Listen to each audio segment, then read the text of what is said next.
Welcome to this video in which I will explain the main concepts of the description of time-resolved spectroscopy of electronic decay processes initiated by excitations.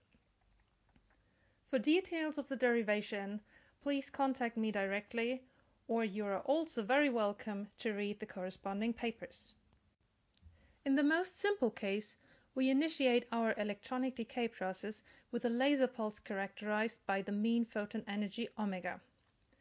It excites the system from the ground state G to the resonance state R. The latter couples to the continuum and decays under emission of an electron. This is not the only possible process. We can also arrive at the same final state directly under emission of an electron. In the molecular case, this description becomes more complicated. We still excite to the resonance states, but due to the energetic width of the ultrashort pulse, we create a superposition of these states.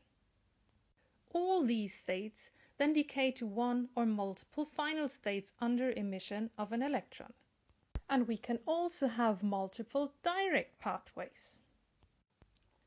The quantity we are interested in is the time and energy differential ionization probability. It tells us how likely it is to measure an electron with a certain kinetic energy at a specific time. Using first-order time-dependent perturbation theory and time evolution operators, we arrive at this expression for the probability amplitude of one specific nuclear final state. It consists of three major parts: the direct part, the resonant parts of the different nuclear states, and the indirect parts. We have already discussed the processes of the direct and resonance parts.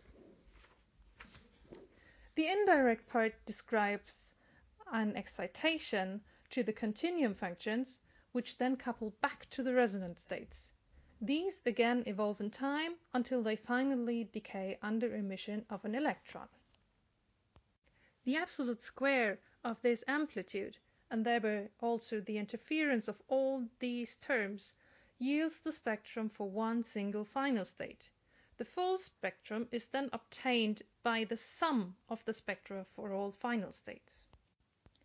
The most crucial and maybe controversial approximations in the derivation of this probability amplitude are to be found in the derivation of the used Fano wave functions, including nuclear degrees of freedom. You find their derivation in a separate box on the bottom right if you are interested. I would like to end this introduction by showing the proposed measurement for a simple example with only one resonance state. We consider the spectator resonant interatomic Coulombic decay process, which we initiate by an extreme ultraviolet pulse. The system then decays and builds up a nice Fano profile at a kinetic energy of roughly 5 eV. We can then interrupt the process after different time delays by removing the excited electron by a near-infrared laser pulse. The system will then continue to decay via the normal interatomic Coulombic decay and emit the electron with a different kinetic energy. If you are interested in the main properties of time-resolved spectroscopy of electronic decay processes, you find a summary in the box below called Properties of Time-Resolved Spectra for Purely Electronic States. If you are interested in the features added by several nuclear states, check out the box Effects Caused by Nuclear Degrees of Freedom. For questions and discussions, you are more than welcome to contact me directly on the button below.